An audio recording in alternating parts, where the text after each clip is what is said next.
Donc maintenant, on passe au téléchargement, aussi à l'installation de MySQL. Pour ça, dans un navigateur, donc vous pouvez mettre Download MySQL Installer ou bien télécharger MySQL Installer.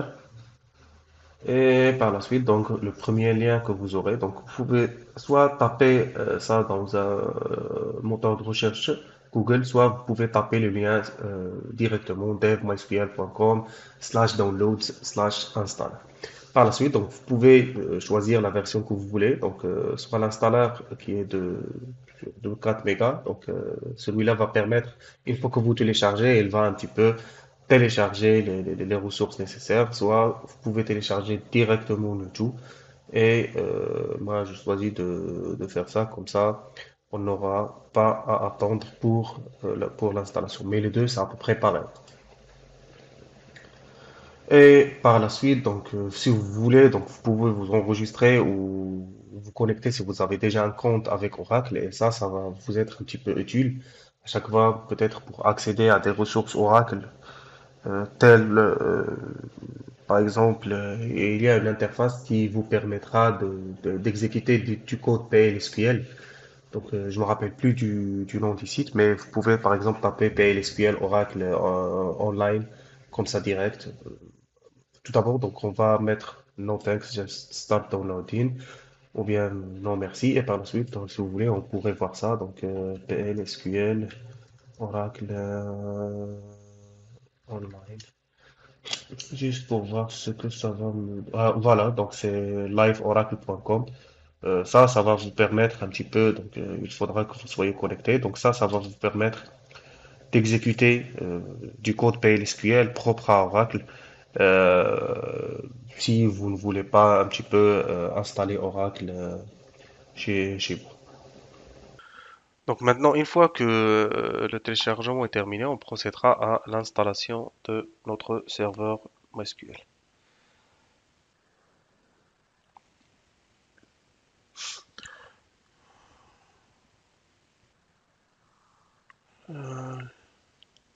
Donc, le MySQL Installer va vous permettre d'installer plusieurs produits du MySQL. Donc, vous pouvez choisir ce que vous pouvez choisir ce que vous voulez, mais de notre part, on aura besoin du serveur MySQL et aussi de l'outil MySQL Workbench qui va nous permettre d'interagir avec notre base de données. Et notez bien que euh, il existe différentes plateformes permettant l'accès à votre base de données, par exemple tel le PHP qui est une interface graphique qui vous permet un petit peu d'exécuter les commandes SQL, mais en utilisant tout ce qui est graphique. Donc une fois que vous sélectionnez une action, il y a du code en arrière qui l'a traduit en code SQL, mais nous, ce qui nous intéresse dans cette formation-là, c'est de pouvoir appliquer directement ces commandes-là. Donc, si vous choisissez Server Only, donc ça va vous permettre d'installer seulement MySQL Server. Client Only, donc c'est pour installer MySQL Workbench. Ça, Full, c'est pour installer tous les, les, les, les, les, les outils nécessaires ou bien qui viennent avec cet installeur-là. Et donc, vous pouvez choisir Custom comme vous pouvez choisir Developer. Donc, Developer va vous permettre d'installer MySQL Server, MySQL Shell. Ici, c'est MySQL Router, ainsi de suite, MySQL Workbench. Mais ce qui nous intéresse, on va mettre Custom parce qu'on n'aura besoin que de quelques products. Donc, ici, MySQL Server. Donc, on va mettre MySQL Server. On va ajouter ça. Concernant... Donc, je vais essayer juste de voir quelle est la différence entre... C'est bon, donc. Concernant les applications, on aura besoin de MySQL Workbench. Donc, je vais juste voir le routeur, qu'est-ce qu'il permet de faire. Je sais pas, aucune idée. Donc, on n'aura pas besoin de ça. MySQL Connector, on n'en aura pas besoin puisqu'on n'est pas en train de développer des applications. Mais le connecteur, ça va vous permettre de connecter votre base de données MySQL avec du ODBC, ou bien avec le langage C++, Java, .NET ou bien plus Python. Et par la suite, donc ça va être Next. Moi, j'ai ce message-là parce que j'avais déjà MySQL Workbench qui est installé, mais je l'ai supprimé, donc ça pose pas de problème. Si si je le réinstalle. Et par la suite, donc on a tout ça pour l'installation. Voilà, donc,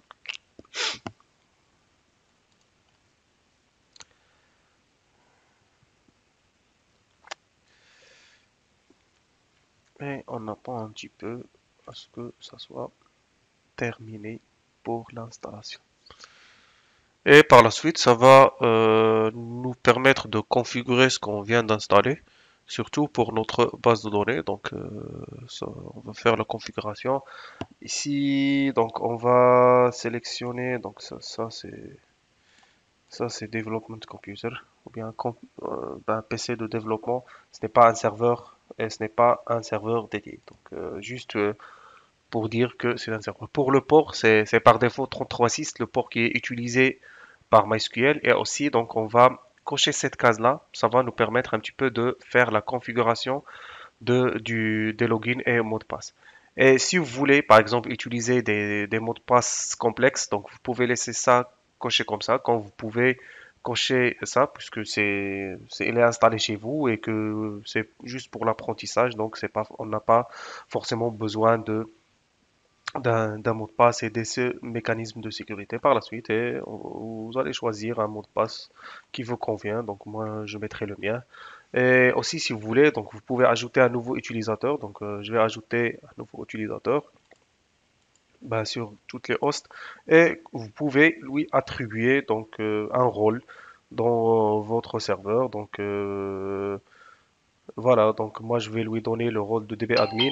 Comme ça, il va être chargé de tous les tâches au sein de cette base de données. Comme vous pouvez choisir d'autres rôles si vous voulez. Et donc, je vais mettre le mot de passe.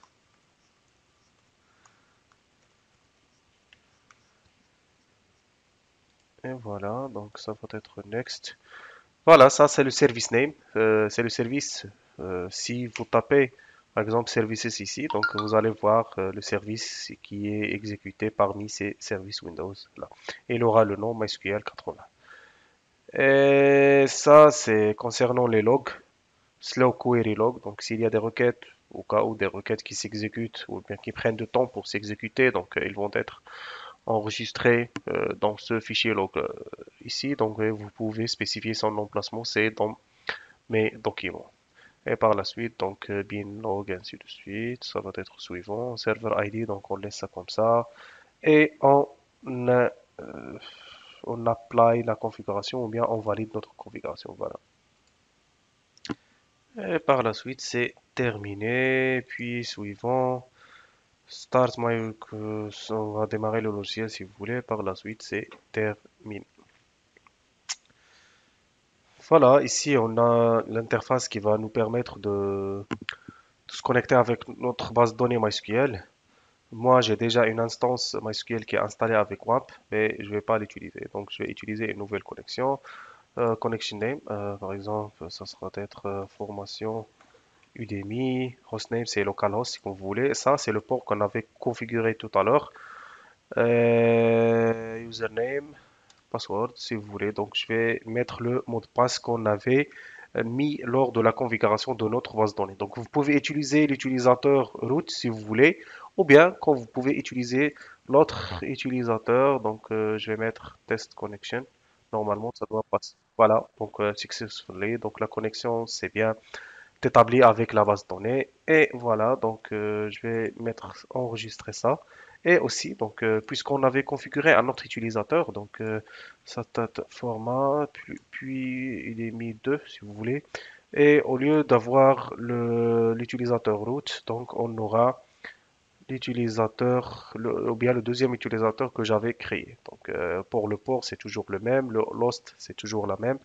Donc le SSL, c'est juste pour si vous utilisez une connexion chiffrée, advanced et tout ça. Voilà, donc je vais faire le test et voilà, donc j'ai la connexion qui a réussi. Donc vous pouvez choisir n'importe quel des deux. Donc les deux utilisateurs ont les mêmes droits. Et par la suite, donc maintenant on pourra commencer à taper nos, nos, nos, nos, nos requêtes ou bien nos commandes pour... Voilà, donc ici j'avais tapé la commande show databases. Donc cette commande-là, elle permet d'afficher la liste des bases de données qu'on a ou bien qui existent sur la base de données auquel l'utilisateur est connecté. Ben, je vous dis au revoir et à la prochaine vidéo.